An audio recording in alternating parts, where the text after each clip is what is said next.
थी। तो मेरे भाई आपके आंसर की आ चुकी है, आंसर की जब चेक करेंगे तो आपको क्लियरली पता लग जाएगा कि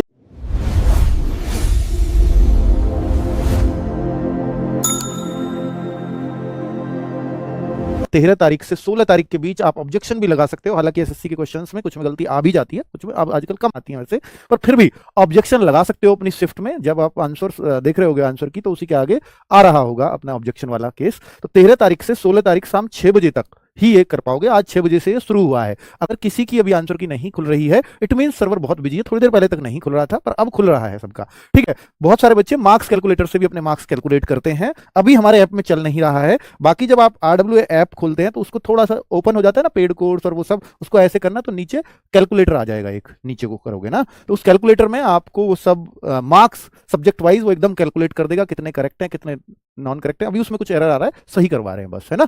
क्लियरली मैसेज है ना सबको, तो एकदम। हाँ, SSC GD का रिजल्ट भी बहुत जल्दी आने वाला है। उम्मीद है कि वो भी आजकल में ही आ जाए। आज तो नहीं आएगा क्योंकि दिल्ली पुलिस भी SSC जारी करती है, 2 रिजल्ट एक साथ मुश्किल ही होते हैं बड़े। तो शायद कल परसों में रिजल्ट देखने को SSC GD का भी मिल जाए।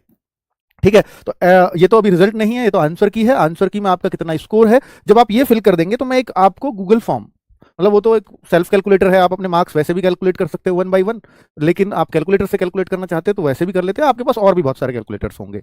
मैं आपसे गूगल फॉर्म की उम्मीद करूंगा। पिछली बार 1 लाख से ज्यादा बच्चों ने डेटा दिया था हमें, जिससे कैलकुलेशंस हुई थी। मैं मानता हूं कि वो कैलकुलेशंस बिल्कुल सटीक नहीं बैठी फाइनल मेरिट की। वो इस वजह से नहीं बैठी थी क्योंकि फिजिकल बहुत जल्द करा लिया गया था। इस बार भी फिजिकल बहुत जल्दी है, पर अब उतना जल्दी नहीं है और सतर्क भी हैं बच्चे। ठीक है, अब पहले से ज्यादा सतर्क है इस बार। तो मेरे भाई कितने आपके मार्क्स बन रहे हैं वो सब इस आंसर की में डाल, इस गूगल फॉर्म में डाल देना। मैं लिंक पिन अप करा रहा हूं कमेंट बॉक्स में। नेम है, जेंडर डलवाया है, कैटेगरी है, एग्जाम डेट है, exam shift, correct question in math. मैंने हर सब्जेक्ट के करेक्ट क्वेश्चन इसलिए डलवा रहा हूं ताकि देखिए पहली बार शिफ्ट वाइज नॉर्मलाइजेशन होने जा रहा है। इसको नॉर्मलाइजेशन नहीं कहेंगे, इसको इक्वी परसेंटाइल कहेंगे। और इक्वी परसेंटाइल जब हम देखेंगे ना तो शिफ्ट वाइज बच्चे सेलेक्ट किए जाएंगे, शिफ्ट वाइज। ये SSC का अगर दिल्ली पुलिस में देखेंगे, पिछली बार ऐसा नहीं था, इस बार ऐसा है। अगर कोई शिफ्ट हार्ड आई है, आसान आई, इस बात से फर्क नहीं पड़ता, लेकिन इस बात से फर्क पड़ेगा कि ये आपकी किस्मती और बदकिस्मती हो सकती है कि आपकी शिफ्ट में सारे ही कमजोर बच्चे बैठ जाएं तो एक कमजोर बच्चे का भी सिलेक्शन हो जाएगा, और आपकी शिफ्ट में सारे ही होशियार बच्चे बैठ जाएं तो फिर आपको बहुत मेहनत से उसमें सिलेक्शन लाना पड़ेगा। हो सकता है उसमें एक शिफ्ट में वो टॉपर आ जाए और इस शिफ्ट में वो सबसे नीचे वाले में भी ना आ पाए, ऐसा भी हो सकता है। पर ऐसा इत्तेफाक कोई, मतलब हजार लाखों में से कोई एक केस ऐसा हो सकता है, बाकी ऐसा कभी नहीं हो सकता कि एक शिफ्ट में सारे होशियार बैठ जाएं, एक शिफ्ट में सारे कमजोर, वरना एक परसेंटाइल कभी काम में नहीं आता। ठीक है, तो आप ये उम्मीद करके चलेंगे कि हर शिफ्ट में हर लेवल का बच्चा होता है, तो इक्वी परसेंटाइल मेथड भी ठीक है, जिससे कोई भी मतलब इग्नोर नहीं कर सकता कि भाई हाँ, क्योंकि हम नॉर्मलाइजेशन में भी ये झीकते ही रहे हैं कि यार ये गलत तरीका है, लेकिन सुप्रीम कोर्ट ने भी कहा है भाई अब इसके अलावा ऑप्शन भी क्या है, कुछ तो करना ही पड़ेगा अगर मल्टीपल शिफ्ट होती हैं तो। ठीक है, तो इसलिए आपको एक्सेप्ट करना चाहिए, और इक्वी परसेंटाइल नॉर्मलाइजेशन से ज्यादा ठीक लग रहा है देखने में। बाकी आगे जब इसके रिजल्ट्स आएंगे तो पता लगेगा, है ना। तो ये रहा category, exam date, exam shift, correct math में और करेक्ट सब्जेक्ट वाइज कितने क्वेश्चंस हुए हैं आपके। एवरेज स्कोर आपका RWA के मॉक में अगर आप देते थे तो कितना आता था, प्लीज उसको जरूर भर दीजिएगा, जिससे हमें एक आइडिया होता है कि बच्चे के कम आ रहे हैं मार्क्स मॉक स्कोर से ज्यादा है। ठीक है, मार्क्स आफ्टर नेगेटिव क्या है, और फोन नंबर आपका मांगा है, और RWA का योगदान अगर आप लिखना चाहो कि आपके इन मार्क्स में RWA का योगदान एक पॉजिटिवली रहा है, कितना रहा है नहीं, कुछ बता दें कि वहां उस लाइन को लिखेंगे तो हमें ज्यादा अच्छा लगेगा। अगर कुछ टीचर्स के लिए लिख सकते हैं, RWA के लिए लिख सकते हैं, तो हम उसको पढ़ते हैं, स्पेशली टॉपर्स का तो जरूर ही पढ़ेंगे। तो मेरे भाई इसमें प्लीज सबसे रिक्वेस्ट है कि इसमें कोई भी फेक डेटा भी भर सकता है, तो फेक ना भरें, वैसे भी हमें वो छटनी ही करना पड़ता है, फिर बाद में कर लेते हैं हम छटनी पर।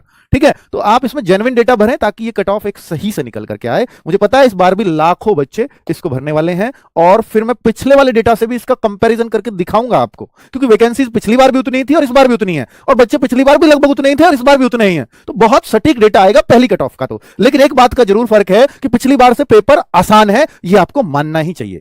अगर आप ये नहीं मानोगे तो फिर आप एक धोखे में जी रहे हो मेरे दोस्त, है ना। ठीक है, चलिए, तो भाई दिल्ली पुलिस वाले बच्चों जल्दी से अपना स्कोर चेक करके, आंसर की चेक करके ये गूगल फॉर्म भर दीजिए, ताकि मैं कल, अगर मुझे 1 लाख का डेटा कल तक मिल जाता है तो मैं कल ही इसकी एक्सपेक्टेड कट ऑफ ले आऊंगा, वरना मुझे परसों पे जाना पड़ेगा।